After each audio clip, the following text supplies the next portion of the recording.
Honda bike chuak thar NX200 kan thlir ho dawn ani.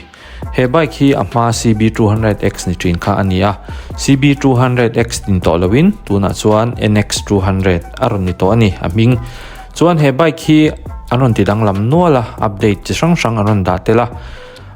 Alang sarbera chu TFT display anon manga hei hi a omzia chuanin changkang tak mai digitalin anon da a heta hian a metara hian thil chi sang aron vomtela bluetooth te GPS te iphone a live play te po heta tang hian I select theanga le service record te chi sang a chunga hian aron oma hei hi changkang khop mai ti chuan a headlight te pon on thlak danglama headlight looks te po ama angkha ni to lawa hei a danglamin a moi to khop mai a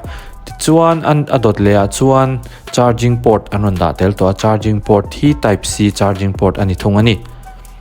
tuna hian dual channel ABS anon da to buka anung le ma hian ABS sensor anon da to a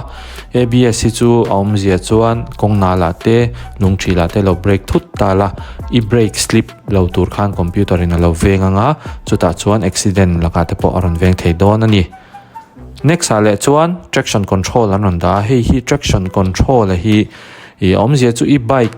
in phiat tur veng tu tur kha computer in aron control do na chu company train khata hian 150cc apo anon da thina chuan he bike a hian 184cc a hian anon da tel hi om viawa hei po hi atangkai don khopin ka sia chuan traction control hi on off thein anon da thung ani a bike shim hi kan en kualanga hei a hmelan dana chuanin danglam lutuk chu om lem lowa a stickering ten on ti danglama a headlight hi aron danglama ti chuan he bike hi enge ka feel ate enge a danglam thil danglam aron thlak danglam te po ala ma chung te po chu kan soi chawanga a suspension ate hian aron danglam ta MT te ama kan soi sel na te kha aron danglam ta MT te kha kan soi chawanga next video hian a ai chiang zokin ka test na kan thlir ho le don ya ole ilo clear hawang ule le hello le ta kadi lui te ne kan le ta ngai om va sim he bike chu mo ka zin pui na saboka mizoram hun sang ka zin puya angai om ve he so po lo dang ta de wang ve a so po a ri ta chor lo tat mai ma ai khan chuan a si thi a ma ai a chuan pon wam to zok deu ni hi horo test kha kan nia la hen test leila I test hian kong chhowa ding la kong alai hola te apot time ti vel ron test ron ti china ma se bike ne he chu ngai view in ka shelo ten tlan chho popila te bike hi a hing aron thlak to NX200 anu ti ta dei maya NX ti kha chu khami NX500 ti te kha oma an adventure bike kha khami ming choi deuh khanin aron ti NX ta ni anga tinge o ti ra khanin aron ti NX lo ti te he kangai to CB khan ron ti kher ti pera khanin NX kharon ti se ani tur zo kania chuan hei chu kan khal nem to ta kan trevek thawa a CC kha 184 ania chuan hei khopui chung le ti vel ang he chuan khal nuam khop me tuna poina zang khaya a kg po za somga le pariat bor chaw ne a kg za po hi a khal nuam ni Honda is Honda khop ani motor lo vokal na so va mai kong hi che pa ri te chu va han dam tak ri cher ari ther me va han smooth ve va han ha dam ve CT adanglam ta le mai ma ai khan a thuta nuam ta de ma ai khan mo ka feel thei tlak thei chu he bike chu ka du ne mem chu azang khai hi jin puyan nuam ma azang a han leklam hian nuam me ma ka du na ne le petrol he lawa mun ha deu kha kan jin trek thai ni tanki full in mo a tanki a liter som pakhat bor vel lenga bang chuanin liter khatin kilometer som di le panga bor vel li sari te kha pe thei ni bang chuan he lo ngar tak ani a sin pui hi no me ma khu a display te khuin hunga changkang to ni còn full color to mo anh được ti gì không mấy ta hiện in bluetooth các connect theih á chuan là thế bộ ha hay là trong hiện cái thằng theih vậy này to na e bike khi chu kan khal ngun to kan test ngun to e tuna sang ni som ni le panga ni first batch kha first owner kan em Mizoram khan akhal anei masapar kha kan ni veni CB 200X kha chuan tuna hianin a thar ber po hi kan khal leta e bike kol trau thei lang chuan hei po hi ka kol tel duang a chan chu ha dam do han zinga e easy do han zin don hen he bike hi akhal hi lan wom ve reng chu ka fak ve na em ani chuan ka fak lo na te po kan soi tel thonga kan tlang ko zel don ya kan ding zoya ta hian ka din zoi na chan po hani khanin e mom rang tlang an kala chumi video chu chumi video chu ka da dura sana kan chwa don ni kan lo clear ve thin don ni soi pa zek mai chu chuan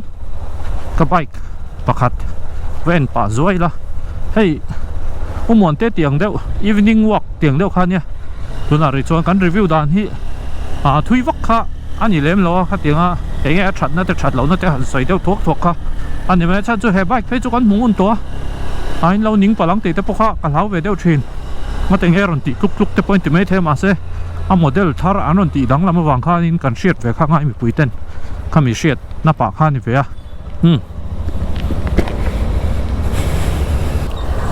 laloma dora kal lokang laloma racer kha ani hian workshop ania changtlung tak mai ti thara chu ka bike pakhat ka off road bike te garon test string kha ka da kan siama ka sal dona tlem an tune travela wow a balance van wom va yao turbo ka ke ne hong jong nen smooth ve Honda is Honda le lokang ka bike chu kan enanga kan chuk thlang là hiện hay 24 garage sani là hiện lâu đổ về trên đó này hay vẫn là đợt xí về heo vất nia cái tỷ chu cái lầu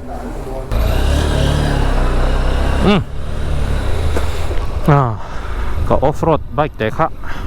kan han siam tira la lo ma hi uluka Mizoram chuan super bike hopon an pan berania enge mo chia chuan kha kan lo shet ve tang kan boss kan fak sak ve shim shim nge workshop a chuan in ka pan deuh berani tuna chuan riana ka off road bike te kha ka sal don chu ke chu thil hi e mi soi sel tur le tiang lo wa da hi ka du lo wa tha deuh lo a aneng lo ha ka du tan lo nin man thlat mai poi thin wa wang chuan tha deuh in kan thalang thầy khá là văn nuông rồi đặc hệ bike cái chỗ xí hi chút tệ lúc tục lâu á rồi toàn khá nó máy rồi chú tok Mizoram mà chú anh nghe beginners bike cắn tiếng đeo hiện ta hôm giờ chú bike này chân tiệt tan chú anh hệ bike kia trả ron chua tiệt phải cái chú anh nuôi khát là xì ngã nè tu này nó ron tấu ta đeo thế cả tira phải cái chú anh các soi sel na ber kha chu atir han karil ru akhanin expulse kha ka nei thini chu hemi ron chua don hian adventure bike tak turanga han ka lo nga ya chuan ma se alron nilutuk lauta khami anron ti lo na chana po kha ani na taka chuanin India rama khan adventure bike kha akalem kal lo em ti kha Honda hianin enge anron dek deuh nin ka hreni chuwang chuanin hei po hi tlema enge kha pui chunga po hreom lo tur jin pui po hreom lo tur khan aron siama so poi danglam deuh to ni hi male amai khan a ri fok kha om tami alo ma chu tiang ani wang chuanin baka ke chu thil hi ka ti kual ve duam bike han thak kwal te nuam ve kha mi wanga sa kha ka ni deuh ma chuan hemi bike hianin khi ta ngar chip kha kan han zina han nuam ha kan ti khop mai mo lai Honda chung pi lo shet lo pal takin kha ka ron soi ve shim ni se hey kong kwal vela po khan kan lek zek sak mai mo handling khan nuam sia kha tiang vela khan anuam ani he bai ke chu han zin pui petrol he lo box hi mo la deuh kan zin pui thank you full in thui đâu đâuกันxin thấy nè kha chu wang chuan he tiang ang tui le ma soft core deuh hlek han ti bor du lo tan chuan he bai ki thareng engma khating zong kha chuan in han soi sel na tur ka nei lo ma se tlema anti deuh bor turang chi power kham lo tan chuan in ka suggest tu tuk lo ma ro chu he bai ki chu tuna po ala thareng ama khana thale zual to zok boka ti kha karon soi do he ame tar te khu mu nom to lutuk nice zooks kha pui chung hi kan vlog mun lu tuwa in lo ning deuh mai theia ma se ti lo thei lo ka ti kha tun lai chong ka buaya chuan in ang lo ma chopi ka nei venu la ke hi interstate kan tumril ruwa chu mai ro chu kan interstate na tur hi kan la chiang thei lo ni aru na chal bor vel hi ni mai theia chung vel chu kan ril ru ni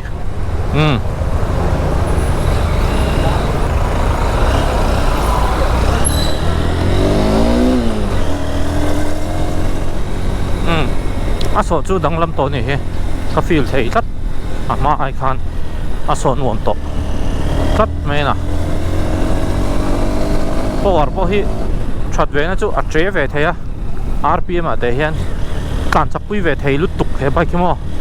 kha kan hriat ve ngai ni handling hi anuam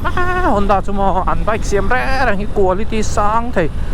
engine po nia hemi component trim a fork te aneu a switch ti te hi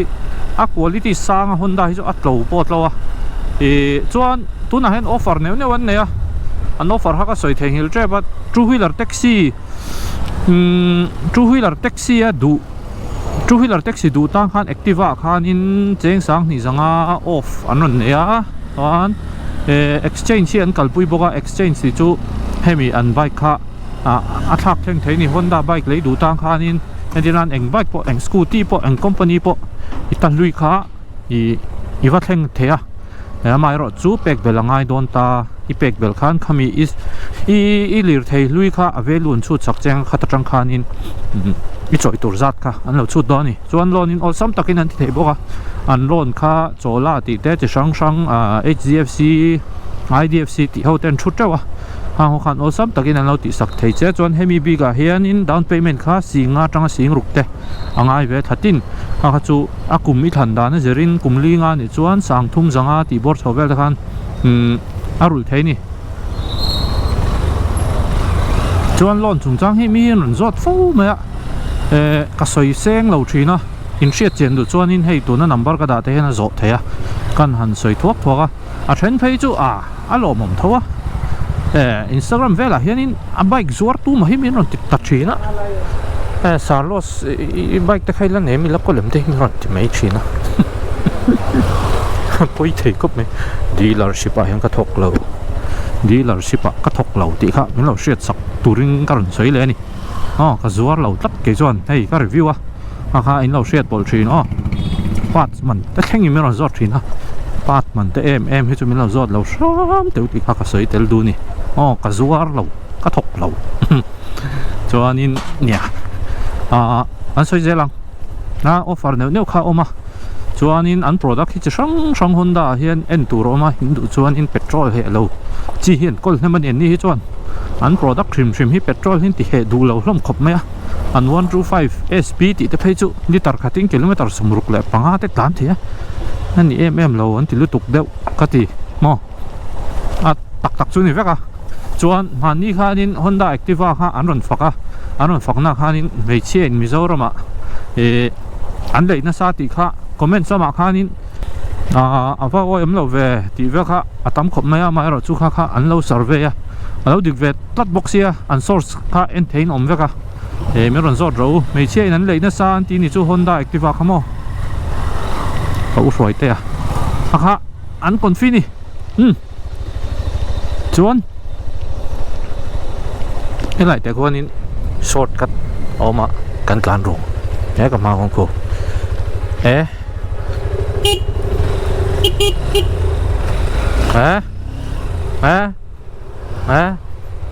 bor va không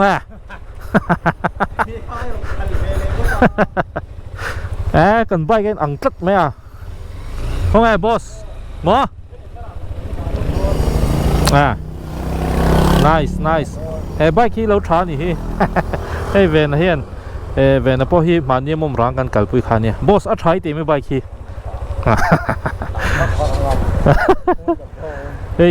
cả họ đón cả vlog pa lúc à boss hey thar NX200 ni to tu nai chon mo hei chu CB200X ha nia ton jan NX an to kakal don yes he ta mai kakal de don sin shortcut lokoro ole tu ni mi kha ve na kha thian pa kan nei thina man a han ve na pakhat kha tu ni mi kha ve na thar zo ka nia ve na 2.0 อันนี้เนี่ยคันม่อมรังตั้งแต่กันกัลชีนะกันกัลละมานี่คันเฟลคับไหม CB200X คันเนี่ยอันนี้ปกค่ะขันนมเจลิร์คันละส่วนนี้เปโตรละเหล่าถูกมั้งนะคะนี่เวลกัดอันนี้ส่วนนี้อันนุ่ง ABS จุดของคิกอินค่ะ ABS ก็จะให้สอดเดี๋ยวคันเบรกทุดตุ่ค่ะเวงอ่ะฮะวังคันไล่แต่ฮิโซดกะตะกัลจีวักแล้วsekan kal lu yang ini yang road tap tan chon deng ni kal vector ana ka ma mi zu va kon fi vak lo va rokal lai te hi short cut ve riwa an zu ka kal zeu ni ma se pro lo tan chuan ke ni yang professional lo tan chon kal chi lo short cut na sa ni man ho chuan dai nga kal mai zel kha ani deuh mai a than soi thei kha ole chuan ka channel hi lo thlir zel ula hun ha tak te kan la right don ania tun lai chu kho pui chung hi kan right tama mai ro chu hlat tok tak mai kan right don ni chuan MP bula kan chuk thaleng MP po ko CB200X owner ala dia bula kan chuk tha zo yanga chuan video kan ti to pang lai hi asil na ni hoi ama hi om le to lo mi hey MP the crazy biker khan hi